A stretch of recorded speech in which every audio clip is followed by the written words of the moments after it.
Good morning, good morning, good morning. This welcome to the our location a bit. Same house, different part. And we're going to finish Numbers 15 today. We were not able to finish it last week, and we need to make sure that our camera, I think, is right here. So we got to make sure that you can hear me. Set it up. There we go. All right. So yeah, last week, Friday, the sixth day of the week, was a doozy. My daughter woke up early and we weren't able to finish. So I appreciate everybody who understands. I need to have a 4-year-old, or just to have a child in general. But we're going to start from the top and we're going to complete it today. It's 2 parts to it, but nonetheless, we're going to get it. Our foundation scripture is found in 2nd Chronicles chapter 7, verse 14, and it says that if my people, which are called by my name, will humble themselves and pray, will seek my face and turn from their wicked ways, then I will hear from heaven and will forgive their sin and will heal their land. And that is what we are doing. The first part, I'm encouraging you for sure, is to seek his face, and then we learn about his ways. And then when we end, I pray that you pray. If you don't pray before, maybe pray after. But all of it starts with being humble. And so, Numbers chapter 15, verse 1. And the Lord said to Moses, say to the Israelites, when you come into the land where you are to live, which I am giving you, and will make an offering by fire to the Lord from the herd or from the flock, a burnt offering or a sacrifice to fulfill a special vow, or as a free will offering, or in your set feasts, to make a pleasant and soothing fragrance to the Lord. So this is the subject is making a pleasant and soothing fragrance to the Lord. Verse 4. Then he who brings his offering to the Lord bring a cereal offering of a tenth of ephah of fine flour with a fourth of hin of oil, and a fourth of hin of wine for the drink offering you should prepare with the burnt offering of the sacrifice for each lamb. Or for a ram you should prepare a cereal offering, 2/10 of an ephah of fine flour mixed with a third of hin of oil. And for the drink offering you shall offer a third of hin of wine, for a sweet and pleasing odor to the Lord. And when you prepare a bull for a burnt offering or for a sacrifice, in fulfilling a special vow or a peace offering to the Lord, then shall one offer with the bull a cereal offering with 3/10 of an ephah of fine flour mixed with a half a hin of oil.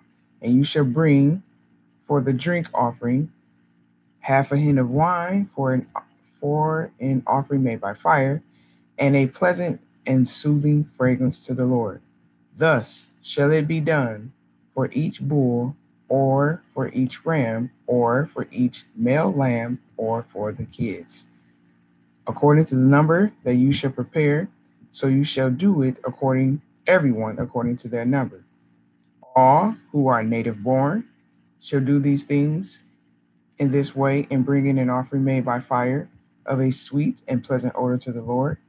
And, and, and a stranger, if a stranger sojourns with you, and whoever may be among you throughout your generation, and he wishes to offer an offering made by fire of a pleasing and soothing fragrance to the Lord, as you do, so shall he do.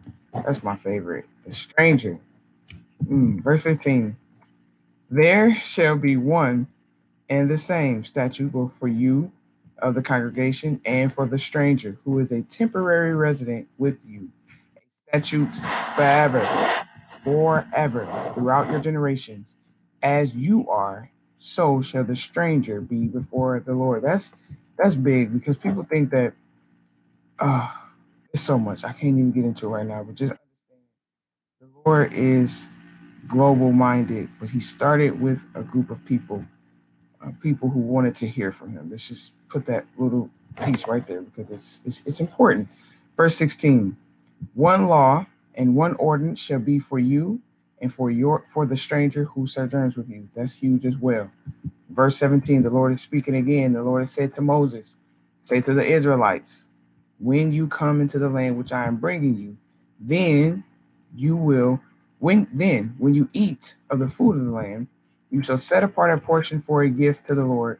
It's called a heave or taken out offering. Verse 20, you shall set apart a cake made of the first of your course meal as a gift to the Lord, as an offering set apart from the threshing floor. So shall you lift it or heave it. Of the first of your course meal, you shall give to the Lord a portion for a gift throughout your generations, your heave or lifted offering.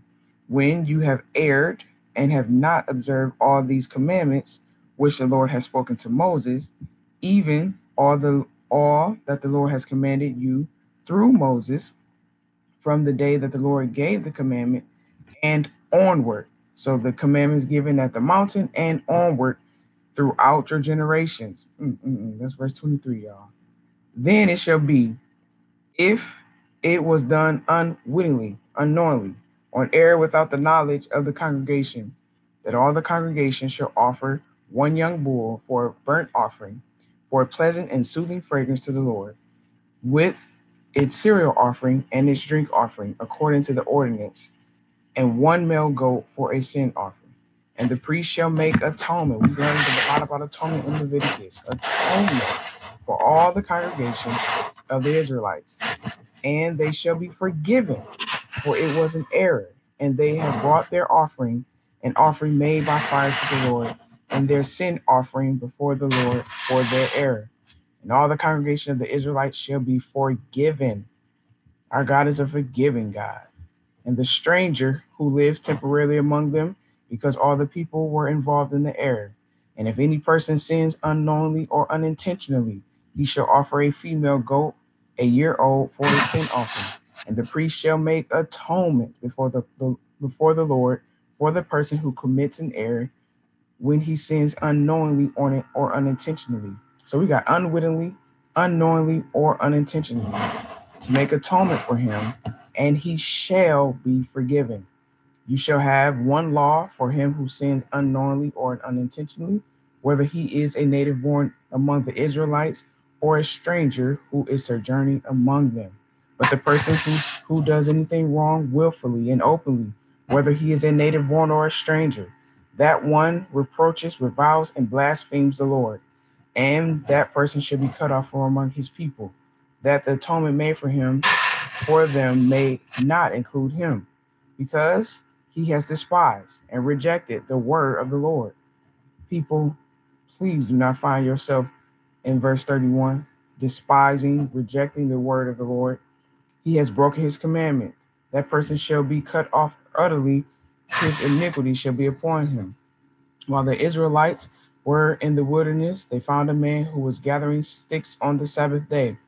Those who found him gathering sticks brought him to Moses and Aaron and to all the congregation, and they put him in custody because it was not certain or clear what should be done to him. And the Lord said to Moses, this man shall be surely put to death. All the congregation shall stone him with stones without the camp. And all the congregation brought him without the camp and stoned him to death with stones, as the Lord commanded Moses. This man was willingly doing something on the Sabbath at that particular time that was not lawful to do. And that is why they stoned him.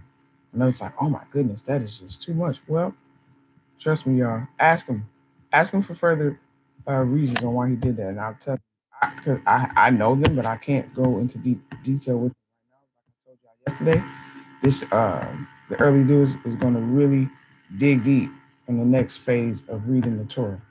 Verse 37, the Lord said to Moses, speak to the Israelites and bid them to make fringes or tassels on the corners and the borders of their garments throughout their generations, and put upon the fringe of their borders or upon the tassels of each corner a cord of blue. And it shall be to you a fringe or a tassel, that you may look upon and remember all the commandments of the Lord, and do them, that you may not spy out and follow after the desires of your own heart and your own eyes, after which you used to follow and play the harlot, which is spiritually, if not physically. Verse 40, that you may remember and do all my commandments and be holy to your God. I am the Lord your God, who brought you out of the land of Egypt to be your God. And he says again, I am the Lord your God. That was meat.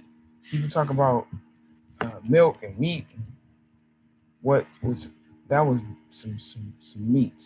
So take your time, read Numbers 15 over again. I'm telling y'all, it's some good stuff. It's some liberating stuff in there. It sounds some kind of way sometimes to other people. I'm trying to tell you, the word sets us free. That is a couple minutes past my time, but nonetheless, I enjoyed it. I love you, and say it all the time, but I mean it, and I really want you to get it.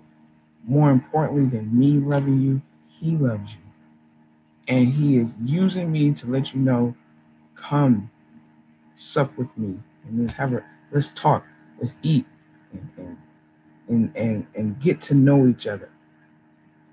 Relationship. He's a gentleman. The Most High will not force himself upon you, but if you let him in, you'll be happy. I promise. Peace.